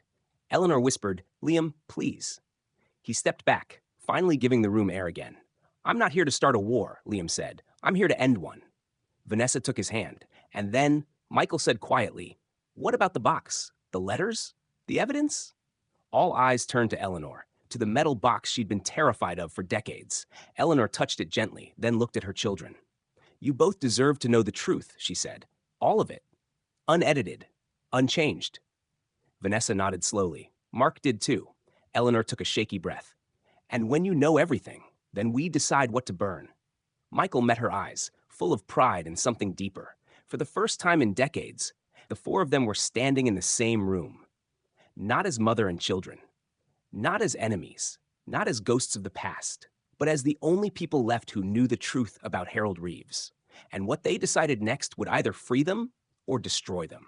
The room didn't move. No one even inhaled. Until Michael whispered, barely audible, Eleanor, what did you just say? Eleanor didn't blink, didn't breathe, didn't move. Her voice came out hollow like it had been scraped from the bottom of her memory. He's not after Vanessa. A trembling breath. He's after me. Vanessa staggered back. Mom, what are you talking about? Hawthorne came after us, Liam and me. No, Eleanor said quietly. He came for what Harold left behind, for the debt Harold created. And Harold didn't owe that man alone. Silence cracked through the house. Michael stepped closer, voice low and steady. Eleanor, look at me. She did. Tell us what you know. Her lips parted, but no words came out at first. Her throat bobbed as she swallowed something heavy. Fear, regret, truth. Finally, Hawthorne didn't just know your father, she said to her children. He knew me. Mark blinked rapidly. Mom, what? Eleanor's hands shook. She gripped the back of Harold's old chair, her knuckles bone white. Before Vanessa was born, she whispered, your father got involved with a man named Caleb Hawthorne. He was not a businessman. He operated under the table. Unofficial deals, quiet investments, cash loans with interest rates that never stopped rising. Michael frowned. Loan shark? Eleanor closed her eyes. That's the polite term. Vanessa swallowed hard. What does this have to do with you? Eleanor looked up, haunted. Because when Harold couldn't pay him 1 year, he sent me. Vanessa flinched like she'd been slapped. Liam's expression tightened, calculating, suddenly far more cautious. Mark whispered, sent you to do what? Eleanor's face crumpled. To negotiate. Michael's jaw tensed. By yourself? Eleanor nodded. Harold said Hawthorne respected women, said I could charm him. So I went, alone, hours away from home. Vanessa murmured, horrified. Mom. Eleanor whispered, Hawthorne was waiting. He wasn't angry. He wasn't violent. He was polite. Too polite. He offered me tea. Her voice shook. And then he told me Harold didn't send me to negotiate. Michael's stomach dropped. What did he say? That Harold sent me as collateral. The room exploded with stunned silence. Mark's face went bright red. He what? Michael swore under his breath. Eleanor, look at me. But she wasn't looking at anyone. She was back in that room. Back in that moment. Back with Hawthorne. He said, Eleanor continued, voice hollow, if your husband can't pay, then you will, one way or another. Vanessa covered her mouth, tears welling instantly. Mark's entire body shook. Mom, God, no, please tell me he didn't. He didn't touch me, Eleanor said quickly. Not physically. Michael unclenched slightly, but he made it very clear, she added, that he could, that he would. If Harold ever defaulted again. Michael felt his blood turn to ice. So Hawthorne threatened you personally, he said. Eleanor nodded. Yes, Vanessa trembled. Why didn't you tell us? Because Harold promised it was the last time, Eleanor whispered. He said he'd never let Hawthorne near me again. And for many years, he didn't. Mark swallowed hard. Until Eleanor's eyes met his, full of a grief he'd never seen before. Until Harold realized he couldn't outrun the debt. Her voice dropped. Not in life, not in death. Liam exhaled through his nose, tension crackling off him. So you're telling me this man, this Hawthorne, has a personal stake in coming after your mother? Eleanor nodded. Yes, Vanessa stepped closer. But Mom, why come now? After all these years? Eleanor looked at her daughter. Because Harold died, she said. And Hawthorne only waits so long. Michael asked, how do you know he's coming tonight? Eleanor's voice was barely a whisper. Because I got a letter. Mark stiffened. A letter? When? 3 days ago, she said. Delivered by hand. Her breath shook. No return address, no signature, just one sentence. Michael's pulse kicked hard. What did it say? Eleanor closed her eyes, then spoke. I kept my promise. Now it's time for you to keep yours. Vanessa's knees nearly buckled. Liam had to grip her arm to steady her. Mark whispered, he knows where we live. He knows we're all here. And then, a noise, not loud, not dramatic, just a single, gentle tap on the front door. Everyone froze. Michael moved first, instinctive, lethal, ready. Get behind me. Mark grabbed Eleanor's arm. Mom, move.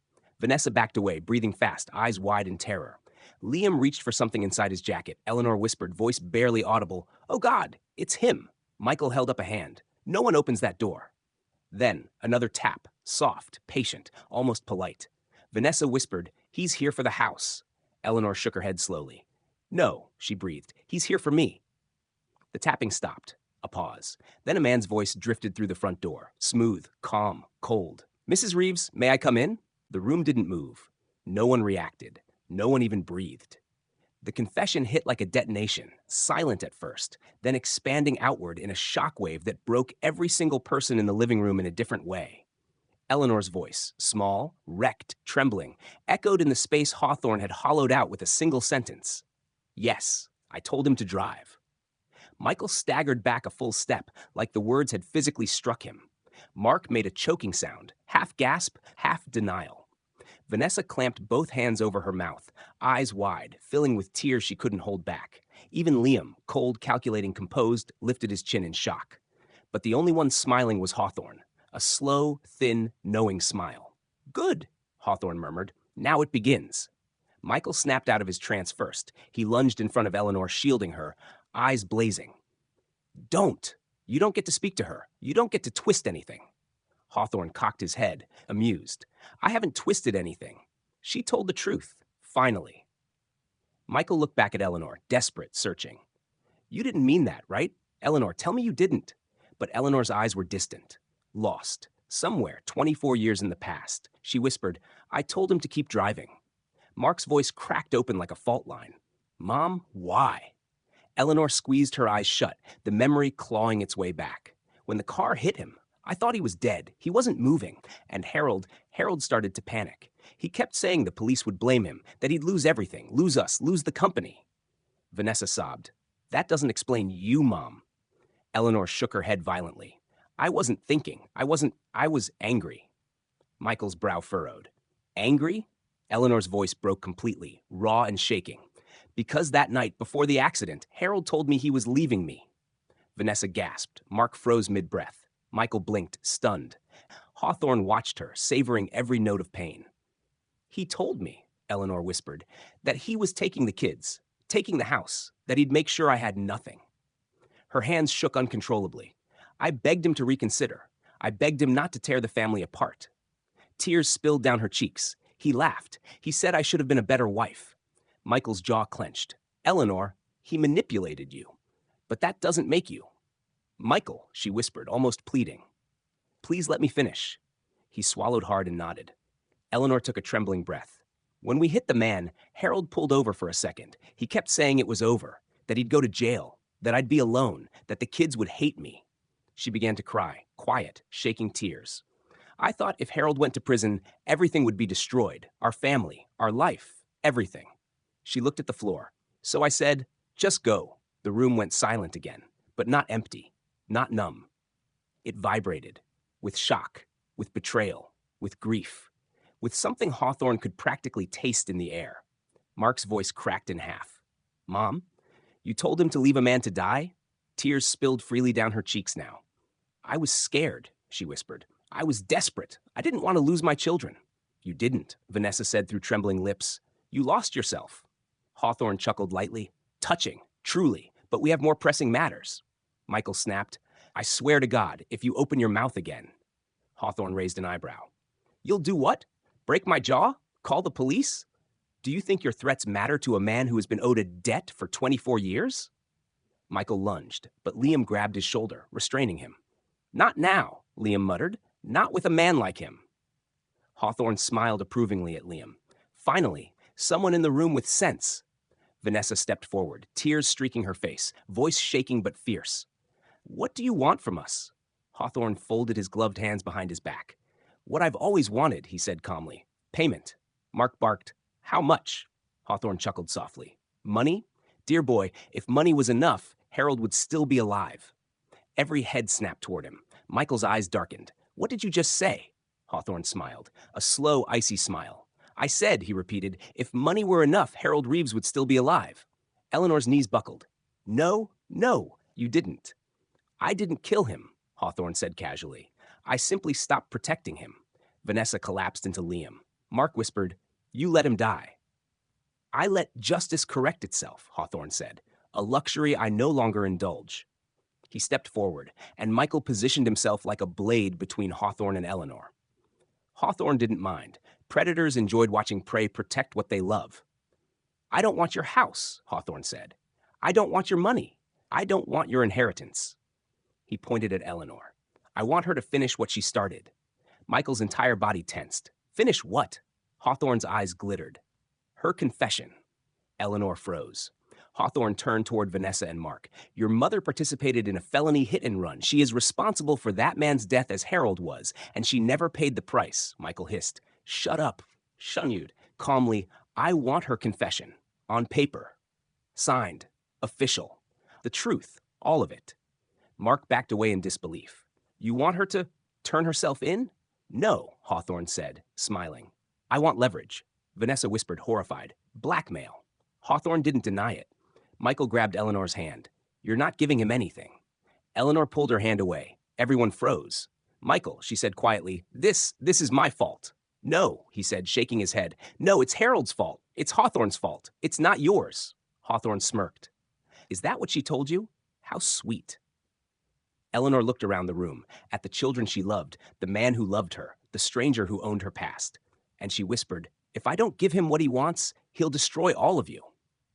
Hawthorne smiled wider. Smart woman. Michael shook his head violently. You're not signing anything. Eleanor closed her eyes. I already did. Silence. Not one person breathed. Mark stammered. What do you mean, already? Eleanor reached into the cedar chest again, pulled out a folded document, black ink, fresh signature. Hers. Hawthorne smiled. I came only to collect it. Michael whispered, voice breaking. Eleanor, what have you done? She turned to him, eyes full of love and sorrow, and said, I made sure he wouldn't come after you. Hawthorne reached out his hand. Eleanor lifted the paper. But before she could place it in his grasp, the living room window shattered behind Liam. A brick slammed onto the floor, wrapped in a note. Everyone screamed. Hawthorne turned sharply, eyes narrowing. Michael reached for Eleanor. Mark shielded Vanessa. Liam ducked and grabbed the brick, unwrapped the note. His face went white. Vanessa whispered, Liam, what is it? He swallowed hard. It's from Hawthorne's client. Hawthorne tensed, genuinely surprised. Liam read the note aloud, voice shaking. Hawthorne failed. Now I collect. Tonight. Hawthorne stiffened. For the first time, he looked afraid. Michael whispered, There's someone worse than you? Hawthorne didn't look away from the shattered window. Yes, he said quietly. Then he turned to them, voice deadly serious. Everyone in this house needs to hide. Now. Eleanor didn't breathe. Couldn't. She lived. The words echoed in the room like a bullet ricocheting off bone. Michael froze mid-movement, arms still bracing Eleanor. Mark stared as if his entire childhood had just been rewritten. Vanessa made a strangled sound and clung to Liam, shaking. Even Liam, stone, controlled, unreadable, blinked. But Hawthorne. Hawthorne smiled like a man who enjoyed lighting matches in rooms soaked with gasoline. Michael stepped forward, fury in his voice. What the hell do you mean she lived? Hawthorne tilted his head, considering him like a mildly interesting insect. Exactly what I said, he murmured. The girl survived. No, Eleanor whispered, her voice cracking open. No, that can't be. She wasn't moving. Hawthorne sighed softly. She wasn't dead. She was unconscious, bleeding, injured, yes, but alive. Eleanor's breathing turned sharp and shallow. No, you're lying. You're twisting it. You want me guilty. Guilty? Hawthorne chuckled. My dear, you are guilty, but not of what you think. Michael clenched his jaw. What do you want with Eleanor if the girl lived? Hawthorne's eyes glittered, because Harold kept something that didn't belong to him. He pointed toward the hallway, toward Harold's office. The girl's identity, Vanessa whispered. Her name. Hawthorne nodded. Her name, her origin, what she was running from, who she belonged to. Mark snapped. What the hell does that mean? Who she belonged to? She was a child. Hawthorne lifted a finger. Wrong. The silence darkened. She was 16, Hawthorne said softly.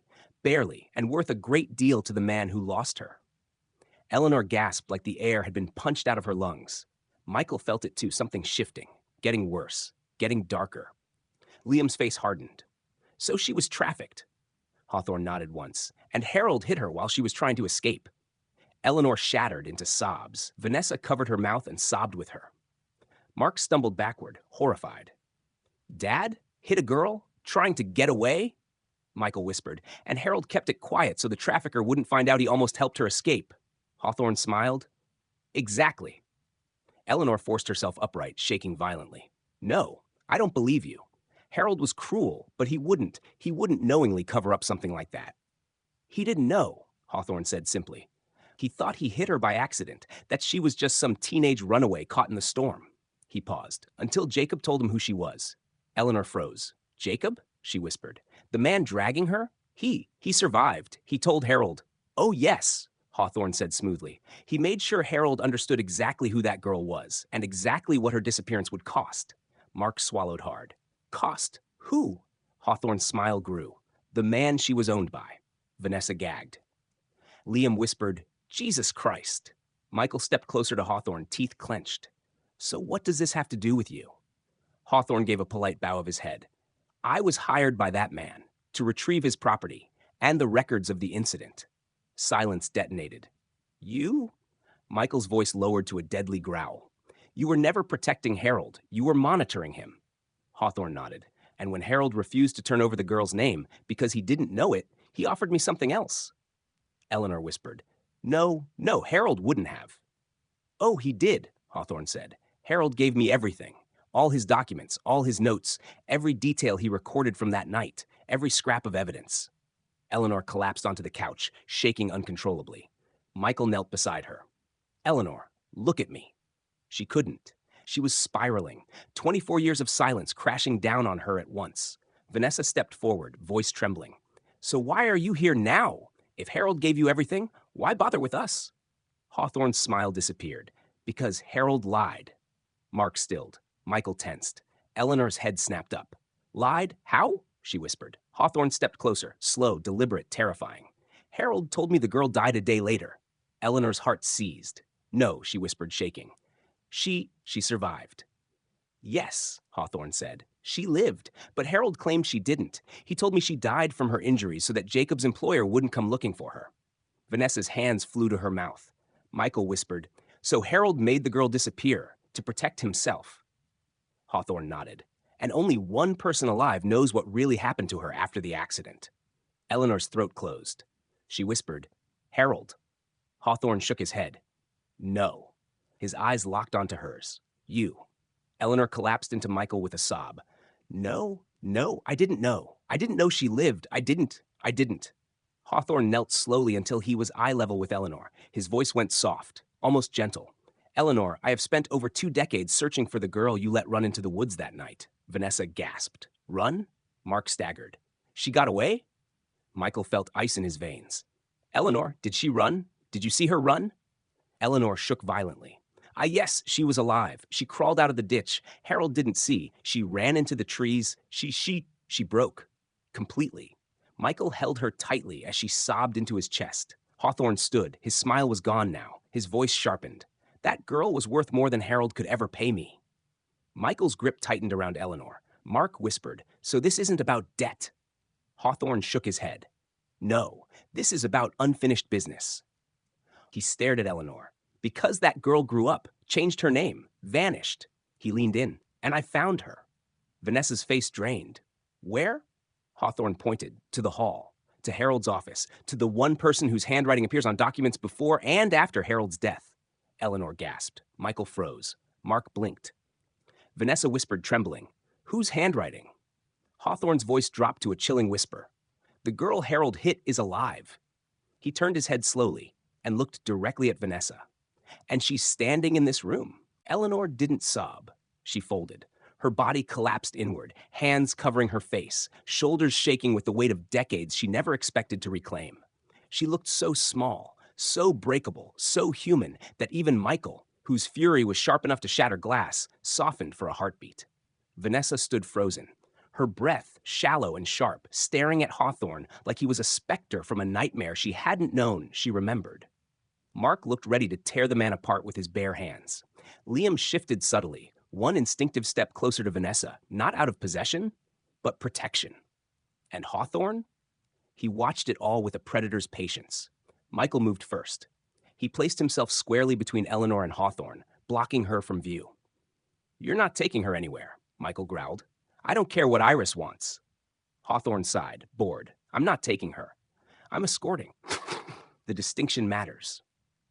"The hell it does," Michael snapped. Mark stormed forward. "If she's in your car, or whatever you brought her in, then you dragged a traumatized woman across the country just so she could confront the person she blames for her misery?" Hawthorne's smile thinned. "Incorrect." He stepped forward. "I brought her because she begged me." Vanessa's voice cracked. "Why? Tonight?" Hawthorne looked at her with something almost like sympathy. "Because Iris is dying, Vanessa." The room stilled. Vanessa's knees buckled. Liam steadied her. Eleanor slowly lowered her hands, face pale, eyes wet. "Dying?" Hawthorne nodded. "The injuries Harold gave her did not heal cleanly. She has lived for 24 years in pain you cannot imagine. Her spine never fully recovered. Her left hip degraded prematurely. And the head trauma." He shook his head once. "Her doctors have given her less than 6 months." Eleanor's breath shattered. Michael held her tighter. Hawthorne continued, voice soft but chilling. "She doesn't want money. She doesn't want revenge. She wants 2 things before she dies." He raised 2 gloved fingers. "Truth," he raised the second. "And restitution." Mark spat. "Restitution? You mean take everything we have?" Hawthorne tilted his head. "What you have. No, Mark, what you stole." Mark lunged. Michael caught him. "Not now," Michael warned. "Think, Mark." Mark tore out of Michael's grasp, shaking with rage. "Think? Think? This lunatic is trying to steal our home." Vanessa suddenly spoke, quiet but shaking. "Maybe it isn't ours." Everyone turned. Tears streamed silently down her face. Maybe it never should have been.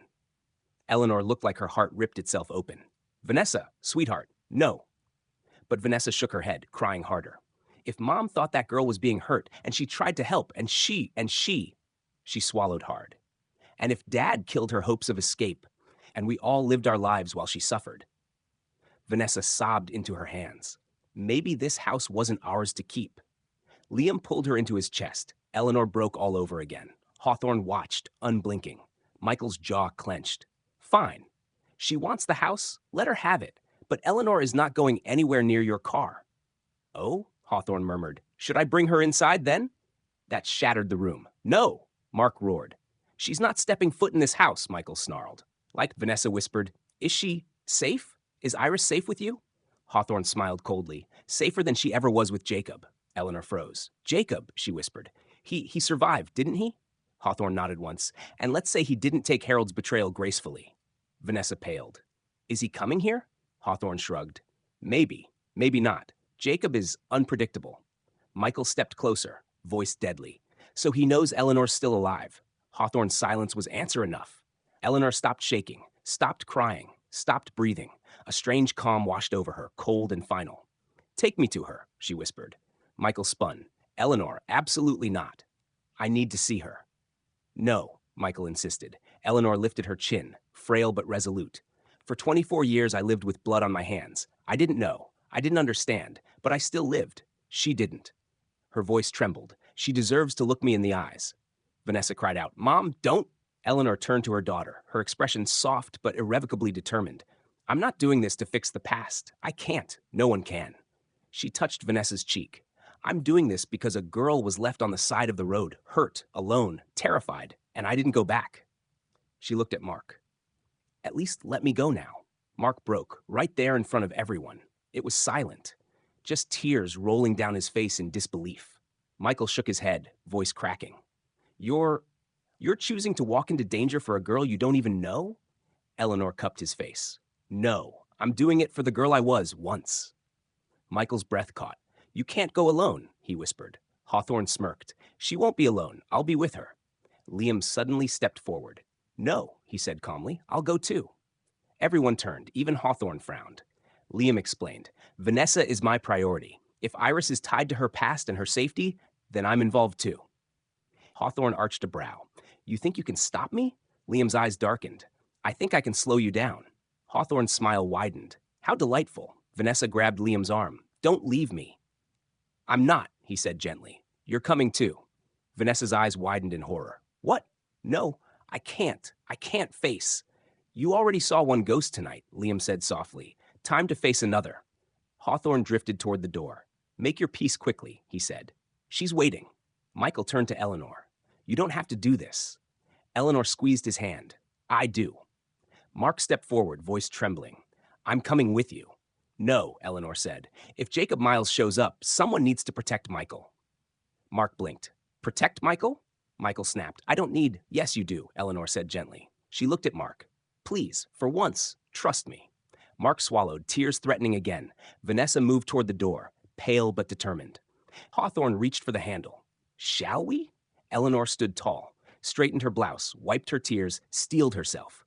Michael touched her arm one last time, hand shaking. "Come back," he whispered. Eleanor smiled sadly. "No promises." Hawthorne opened the door. Cold wind rushed in. A black car idled at the end of the driveway. A silhouette waited inside. Small. Still. Watching. Hawthorne stepped out. Vanessa and Liam followed. Eleanor took one step toward the door and froze.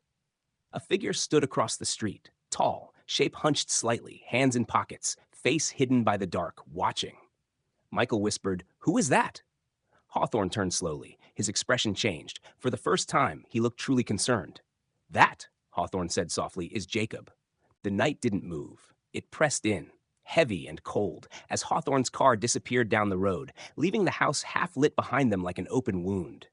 Eleanor sagged in Michael's arms, trembling so violently he had to tighten his grip just to keep her upright. Vanessa stood frozen beside Liam, hands clasped so tightly the knuckles had gone ghost white. Mark hovered behind them, stunned, breath ragged, chest heaving like he'd run miles. Only the dark, thick, endless, seemed fully awake, and Iris's words still hung in the air like smoke. "Find the book." Michael turned Eleanor toward him, voice soft but taut with urgency. "Eleanor," he whispered, brushing hair from her face, "look at me." She blinked, unfocused, barely anchored. "We're going inside," Michael said. She nodded, barely. Mark snapped out of his shock, stepping forward. "Is she okay? Mom, say something." Eleanor's voice wavered. I told her. I told her everything." Vanessa's breath hitched, a deep, wounded sound. Liam didn't look away from the street, scanning for movement, for Jacob, for Hawthorne, for anything worse. Only when Michael began guiding Eleanor back toward the house did Vanessa whisper, "Michael, is she in danger?" He didn't answer, because danger wasn't the question anymore. Danger was the ground they stood on. The question now was, how deep did Harold's secrets go? Inside the house, when the door closed behind them, the silence felt different. Not empty, not waiting, watching. Eleanor stumbled to the nearest wall and braced herself. Michael kept a hand on her back, steady, grounding. Mark grabbed a blanket and wrapped it around her shoulders, his hands shaking. "Mom, Iris survived. She actually survived," Vanessa whispered, "and Dad visited her. Multiple times. Oh, God." Eleanor shook her head. "Not multiple. Once. He went once." Michael frowned. "How do you know?" Her eyes darkened. "Because Harold came home the next morning looking like he'd aged 20 years overnight." Mark swallowed hard. "What did he say?" Vanessa whispered. Eleanor's voice thinned. "He said she forgave him." Silence cut through the room. Michael stiffened first. "He was lying," Michael said. "He had to be." Eleanor nodded weakly. I know that now. Mark paced. Okay. Everyone calm down. We just need to find the ledger. We give it to Hawthorne. Iris gets closure. And we don't know what's in it, Liam interrupted. Everyone turned. Liam's face was unreadable, but his voice carried weight. Harold kept that book hidden, Liam said. Not destroyed. Hidden. Mark frowned. Meaning? Meaning he needed it alive, Liam said, because he was afraid of what would happen if anyone else got their hands on it. Vanessa hugged herself tighter, and Iris needs it, which means it contains the truth. Michael looked at Eleanor. Where, he asked softly, would Harold hide something he never wanted you to find? Eleanor shivered. I don't know. Yes, Michael said gently. You do. She squeezed her eyes shut. I searched that office for years. I never found anything. Liam folded his arms. Because you weren't looking for a book. Vanessa whispered, we should go check the office. Eleanor flinched. Not yet. Mark's brow furrowed. Why not? Eleanor turned to face them, shaking but resolute. Because Harold didn't hide things where he worked. The room stilled. Michael frowned. What do you mean? Eleanor swallowed hard. He hid things where he slept. And the entire house seemed to tighten around them. Upstairs, the group moved in a slow, cautious line. Eleanor leaning on Michael, Vanessa gripping Liam's arm, Mark following, chest tight with dread. The staircase creaked beneath them like a confession. Eleanor stopped halfway up. Her breath shook. The room, she whispered. Our bedroom. Everything Harold was ashamed of, he put in one place. Mark's face twisted. Mom, you lived with that for 40 years. Eleanor didn't look back. I survived it. That's different. Michael squeezed her shoulder gently. Where would he hide it? He asked. Eleanor took a long, shaking breath. In the closet. They reached the master bedroom, Harold's room. Even 4 years after his death, the air inside felt stale, like the room hadn't been open to light or forgiveness. Eleanor walked toward the wardrobe with trembling steps. Here, she whispered. Michael opened the wardrobe. Nothing. Just clothes, shoes, a box of old ties. Mark cursed. Damn it. Liam looked deeper. No, wait. He knelt, running his fingers along the floorboards. Something's loose, he muttered. Michael knelt beside him. Vanessa stayed back with Eleanor, arms wrapped tight around herself. Mark watched from behind, jaw clenched. Liam lifted a board, and his eyes widened.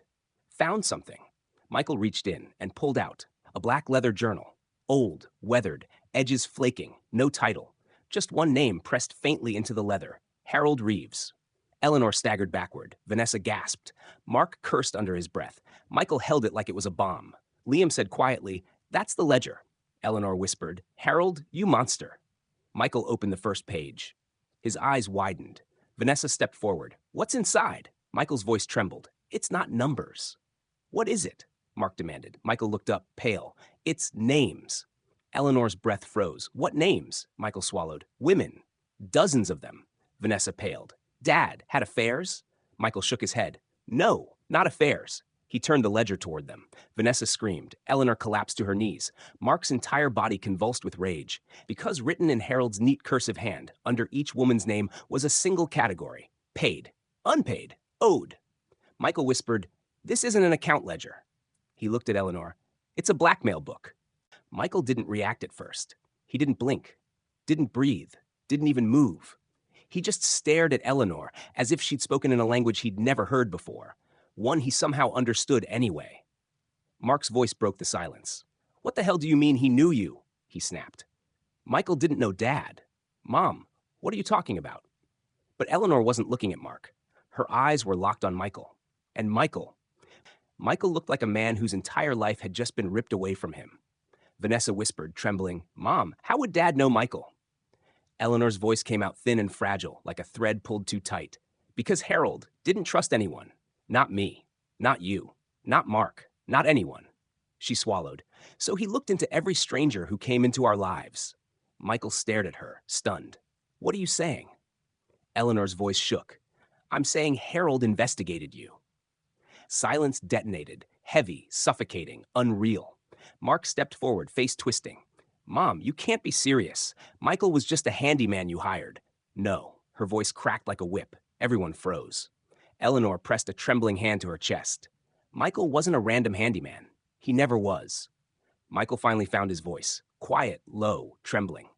Eleanor, what did he know about me?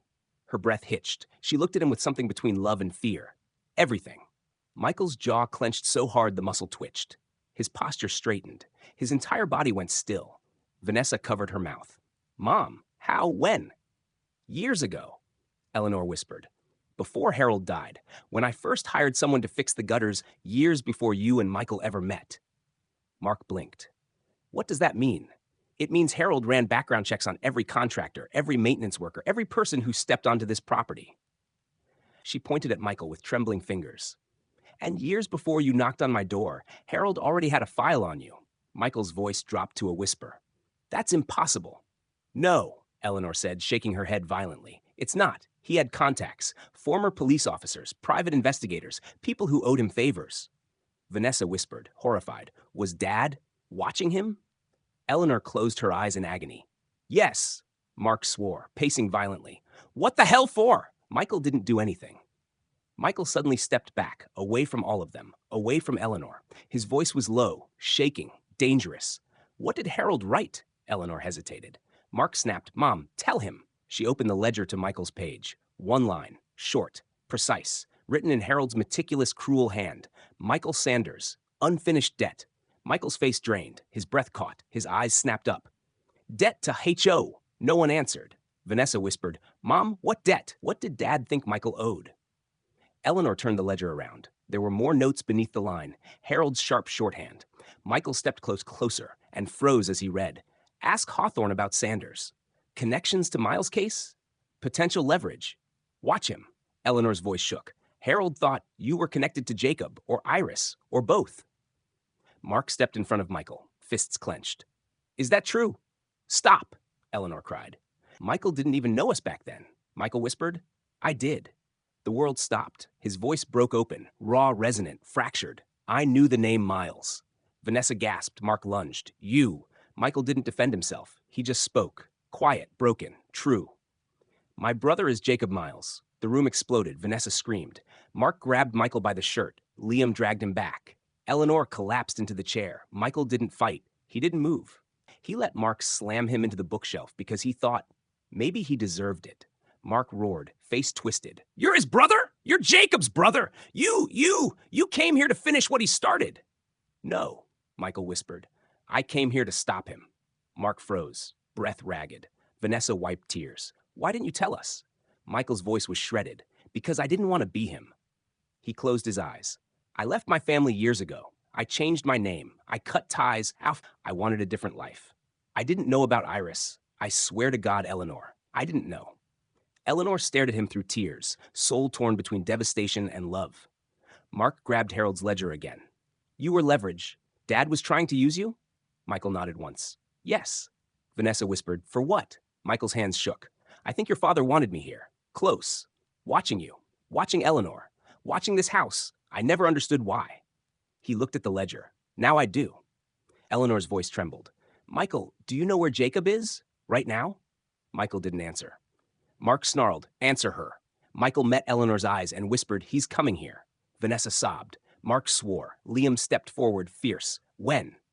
Michael swallowed hard. Tonight. Eleanor whispered, horrified. Hawthorne wasn't the threat. Michael shook his head. No. His voice dropped. Jacob wants Iris. He paused. And he wants Eleanor. Silence. Cold. Crushing. Fatal. Eleanor stared at Michael, heartbreaking and trusting him all at once. Michael, she whispered, will you protect us? Michael stepped forward, eyes burning, voice raw. I'm not Jacob, he said. I'm not my family. I'm not what Harold thought I was. He took Eleanor's hands. I'm here because I chose you. Her breath trembled, and then a shattering sound crackled through the house. Glass. Glass breaking. Upstairs, Vanessa screamed. Mark froze. Liam rushed toward the stairs. Michael's face went white. Eleanor whispered, he's in the house. And from upstairs, a man's voice echoed down the staircase. Ellie? Eleanor froze. The voice drifted through the dark like a memory that should have stayed buried. Soft, thin, raw. Eleanor, Michael moved first. Instinct, adrenaline, fear all firing at once. He grabbed her arm and pulled her behind him. Not violently, protectively. Liam stepped in front of Vanessa.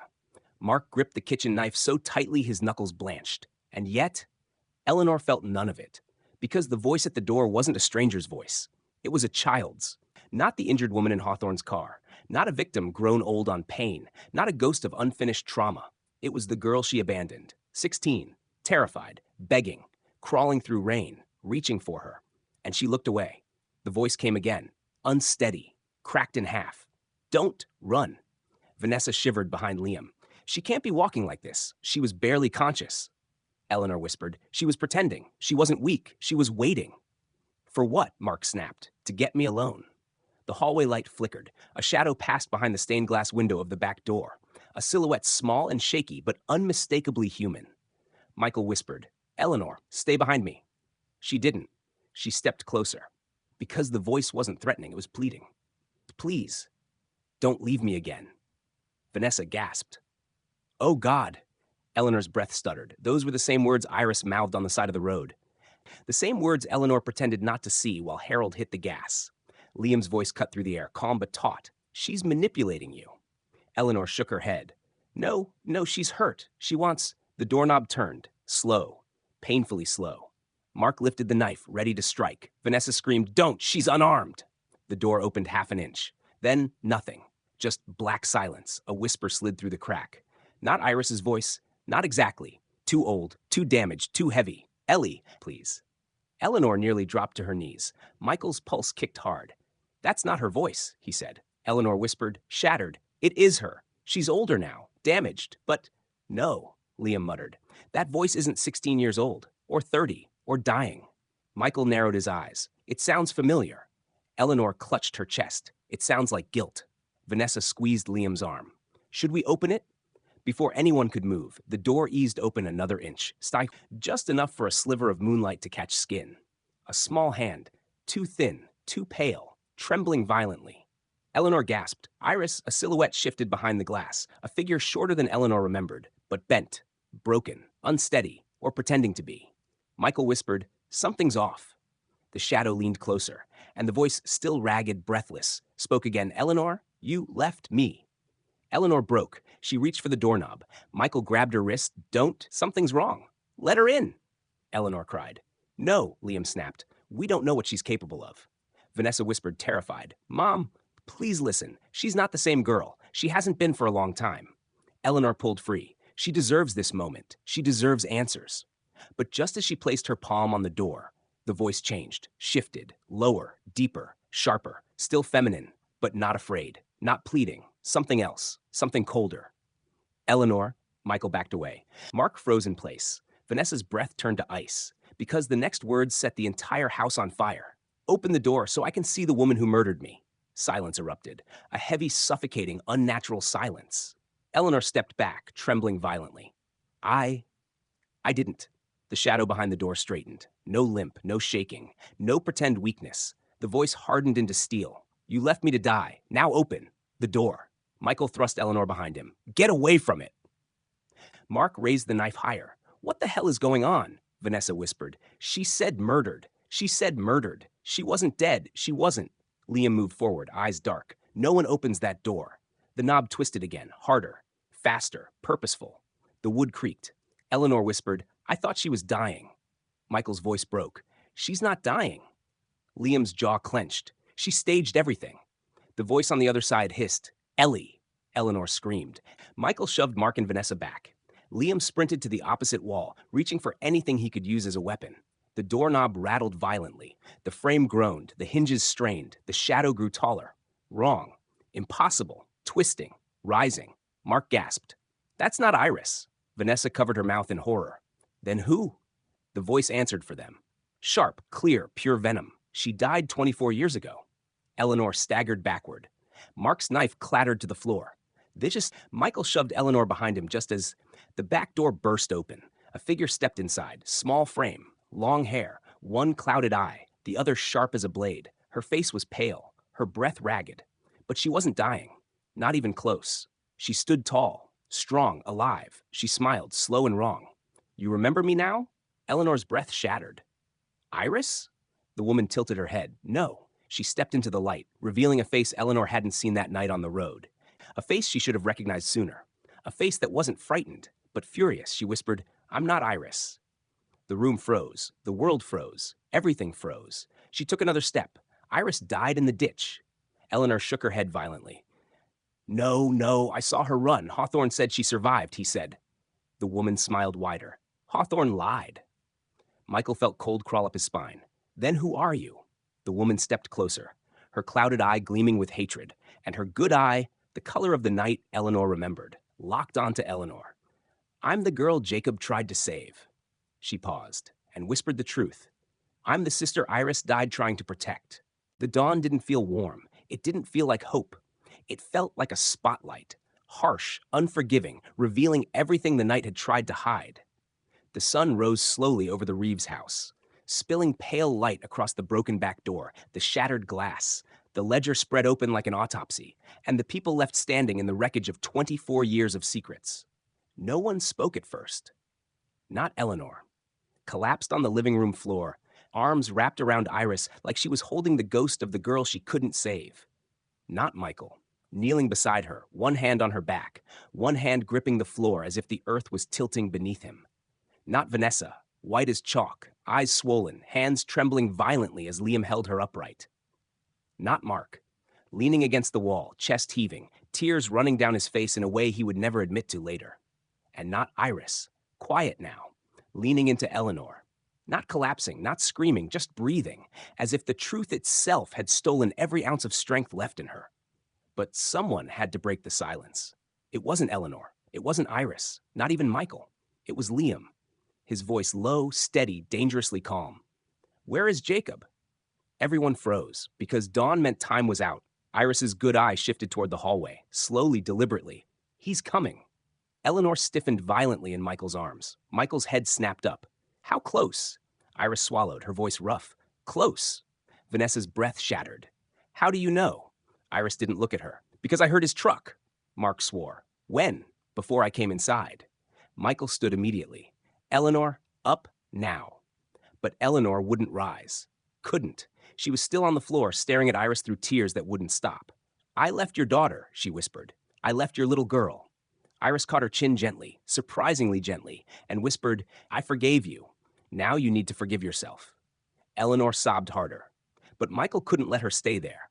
He pulled her up, lifting her to her feet even as she clung to the air, to the truth, to the grief she'd carried for so long she didn't know how to stand without it. Eleanor, he whispered, we have to move. She didn't answer, but she let him guide her. Liam locked the back door as best he could, blocking it with a chair, a table, anything he could shove against the frame. Vanessa pressed a trembling hand to her mouth. He's coming for Iris, for us, for Mom. Mark stepped forward, fists clenched. No, he's coming for me. Everyone looked at him. What? Vanessa demanded. Mark wiped his face with the back of his hand. Dad knew Jacob. He pointed at the ledger.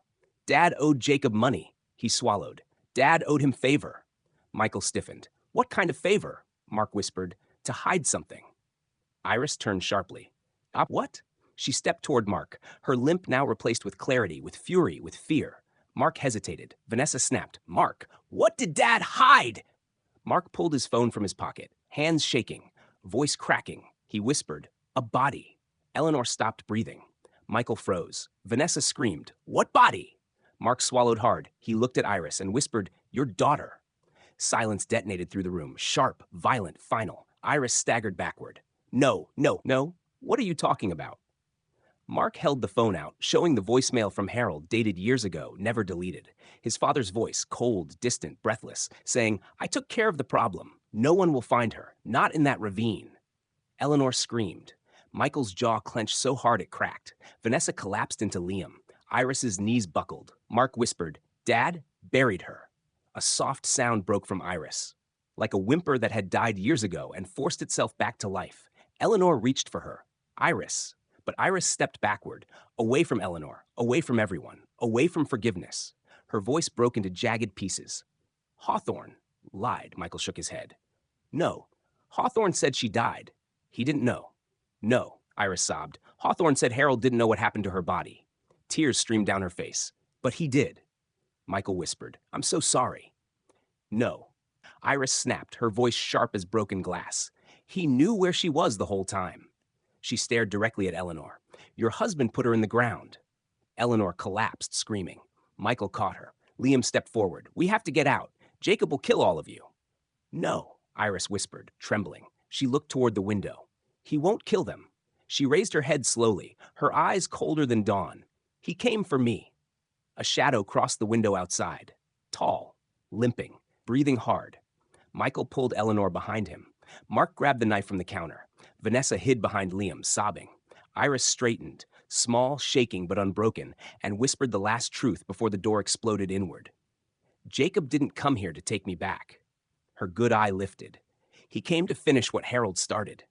The front door shattered. Jacob Miles stepped inside.